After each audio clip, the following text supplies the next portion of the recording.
America has an energy problem, not because we don't have enough of it, but because the way we move and manage it was built for another era. The AI boom has changed everything. Data centers are multiplying, power demand is soaring, and our century-old grid is buckling under the weight of a new industrial revolution. Over the next 4 years, electricity use in the US could jump by 25%, driven largely by AI and cloud computing, but the grid can't keep up. We haven't built new transmission lines at scale in decades, and projects take years to permit. So where does that leave us? If the grid can't get power to the data, maybe it's time to bring the data to the power. To unpack this and to understand what the next phase of AI infrastructure looks like, I spoke with Sheldon Kimber, co-founder and CEO of Intersect. I'm Sheldon Kimber. I'm the CEO and founder of Intersect. Intersect is a solutions provider, a power solutions provider for the big electric demand of the future, right? Primarily AI power at this point. We founded the company around kind of this notion that electrification, digitalization, decarbonization, they're all pushing the country to use more and more electricity, right? So whether or not we're moving away from fossil fuels or not, we can build, we can generate electricity with fossil or clean or whatever it is, but it's all kind of coming through the electric system, right? And so we really provide big gigawatt scale solutions for on-site customers like AI data centers. For my first question for Sheldon, I asked, from your perspective, what's actually happening behind the scenes and why is powering AI becoming such a big issue? Well, I mean, I think the important thing to understand is the grid was drained already, right? We in this country have not invested in infrastructure for way too long. We were kind of living on the fat of, the 20th century power grid. We haven't built a nuke in decades, really. Well, we built one, but that was, 5 times over budget, and we barely ever built new transmission lines. So the grid has already got many problems of its own, and all AI has done is sort of hasten the and bear out kind of like the problems that were already there. So really, the thing to understand is the grid's just broken, and it's not going to be fixed in time to supply the demand that's coming in AI, right? There'll be successes. There's what's going on in Louisiana with Meta, some utilities who are figuring some stuff out and doing a good job down there. AEP has done a lot of good work. So there's some utilities that get it, but ultimately the grid is broken. I think what Sheldon's really pointing out here is that AI didn't cause the grid crisis, it just exposed it. The US power grid was already running on fumes, a legacy system built for an economy that didn't have 100 megawatt data centers or EV charging networks pulling power 24/7. And he's right. The vast majority of US nuclear power plants were built from the late 60s to the 80s, with very few new large reactors after that. So when Sheldon says the grid is broken, he's not exaggerating. He's describing a system that was never designed for the AI era and has suffered from decades of underinvestment and stagnant innovation. So the takeaway is this: AI isn't waiting for the grid to catch up. The grid has to reorient itself around AI, which leads me to my next question for Sheldon. A lot of people think about data centers as buildings full of servers, but few understand how they're powered. Can you explain what limits their growth right now and why the US grid isn't built for this kind of demand? First, let's talk about the just kind of infrastructure that enables AI in general, because I think framing that is important. So, if we have, and you can see it on our website, but we have what we call kind of like the AI infrastructure, value chain, or the stack, infrastructure stack, right? So from dirt to power to shell to turnkey, and then up into chips and cloud and beyond. And that stack is really the enabling infrastructure for AI, and it's what's in short supply. In the very early days, or in the earlier days, it seems like years ago, but it was probably months ago, you had this really constrained chip. The chips were everything that anybody talked about. You can kind of feel that easing a little bit now, right? There's the AMD deal. Other folks are getting into the market. Google has their own chips. Others are starting to get to scale on that. So it's still a constraint. Obviously, NVIDIA's margins are amazing, but power is really the thing. And the problem is that you can ramp a chip fab, you can ramp software, you can ramp other things. Once you're going on it, you can ramp some of those things actually quicker than you can ramp the build out of electric power, right? And there's a couple ways you build out electric power.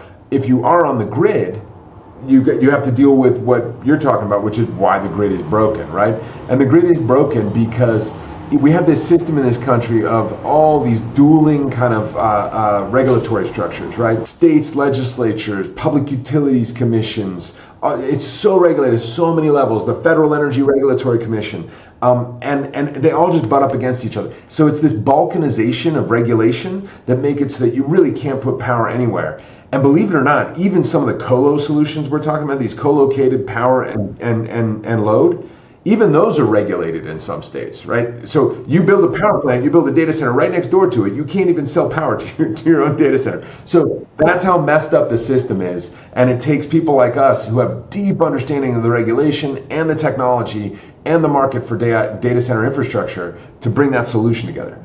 So the real bottleneck in AI infrastructure has shifted. The chip shortage dominated headlines for the past couple of years, but that problem is slowly easing with the help of NVIDIA, TSMC, AMD, and so the new constraint now is electricity. So we've been talking about this whole episode. And it's not that we need more of it, it's that the system we have wasn't built for how fast AI is scaling. A hyperscale data center can draw 100 to 300 megawatts of power. That's roughly the same as a small city, and you can't spin that up overnight. It takes years to permit and construct new transmission lines or generation capacity. And so Sheldon's also pointing to something few people outside the industry understand. It's not just a technical issue, it's a regulatory maze. The US grid isn't just one grid, it's a patchwork of state utility commissions, federal agencies, and regional markets that often conflict.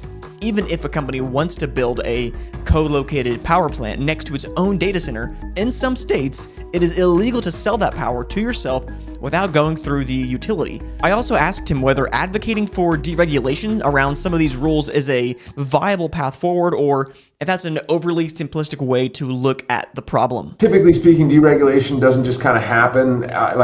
It takes this kind of breaking event, this disruption of the business model. Telecom, right? The Baby Bell system. It didn't get fixed because the Baby Bells got together and said, let's kind of deregulate a bit. It was like cell phones, fiber, data centers, everything just kind of cracked the telecom and communication system, and we went digital, and that forced a re-regulation, right? And it kind of broke the calcification. I think you're going to see that, and I think the forcing function is exactly the product we're bringing. So I'm not, naive enough to think that the way we do it with co-location and some of the off-grid stuff is the only way to do it. But I think it's the forcing function of using a different technical solution that then has the grid and the utilities and others. They have to respond. They have to re-regulate. They have to make change.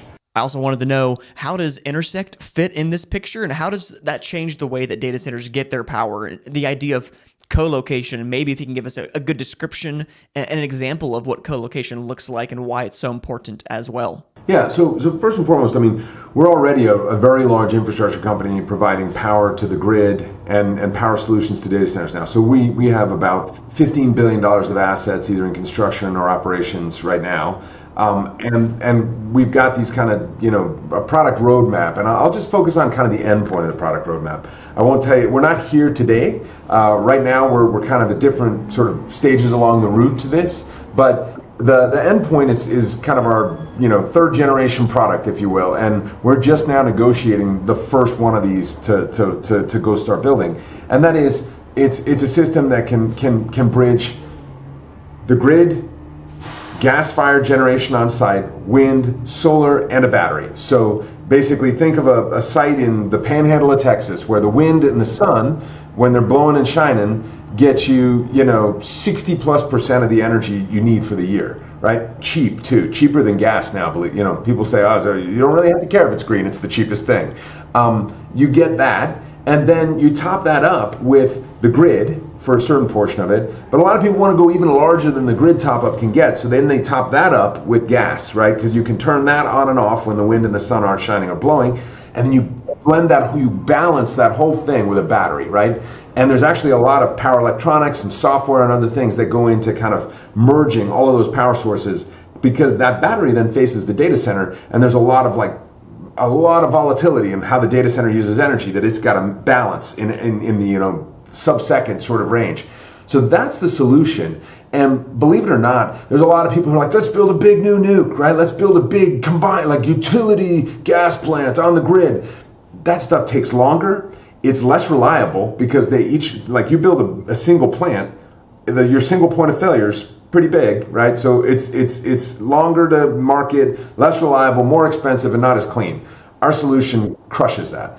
So what Sheldon's describing here is essentially the next generation of energy infrastructure, one that doesn't wait for the grid to catch up. Intersect's model isn't about plugging into an old system, it's about rebuilding the system at the point of demand. I love his example of a data center in the Texas Panhandle sitting directly beside the power source it needs. So he explains that during the day, solar and wind will take most of that load. When neither are running at full strength, natural gas fills in the gap and batteries smooth out every fluctuation in real time. That hybrid system can deliver reliable, low-cost energy 24/7, and is already cheaper than traditional gas or coal plants in many regions. What makes this different is speed and flexibility. A traditional utility-scale power plant might take 7 to 10 years to permit and build, but a co-located renewable plus gas facility can be operational in 2 or 3 years maybe, and because it's modular, solar, wind, storage, gas, and there's no point of failure. In other words, this is how the energy transition actually happens. Not by waiting for federal reform, but by private companies like Intersect re-engineering where and how energy meets compute. And if this model scales, co-locating power and data, it could redefine not just AI infrastructure, but the geography of American industry itself. And so I closed out with this question. Intersect recently formed a strategic partnership with Google and TPG Rise Climate to co-locate data center load and clean power generation. Sheldon, can you walk us through what that partnership looks like and how Intersect is positioning itself for the next wave of AI infrastructure? I think what defines the partnership is really the depth of the partnership, right? We had already been working with Google. They'd been a customer of ours just on the grid side for a while. We'd sold them renewable energy credits and a couple of other things. And we have a lot of respect for them as an organization. They're obviously one of the strongest energy-focused teams, even before AI came along, right? Just in terms of decarbonizing their footprint, they had done a lot of work in renewable energy and in the energy space, a lot of energy expertise. So that relationship really led to a depth of partnership that I think is important because there's a whole bunch of people. You can go and read every press release from the last few months. And we're getting into some real stuff now, obviously, real dirt being turned, data centers being put in the ground. But for a long time there, back when we announced the partnership in December, it was like, I'm a global private equity fund and I've got $1 trillion and I'm Microsoft and I need a ton of power. And it was like, great, that's a press release, like who's going to put the steel in the ground, right? And that really relies on kind of the working level of the tech companies, and the power companies with a shared vision, and that relies on sharing expertise and sharing the need, right? What does the customer need in detail? A lot of these customers are very sensitive in terms of what they want to share about their product.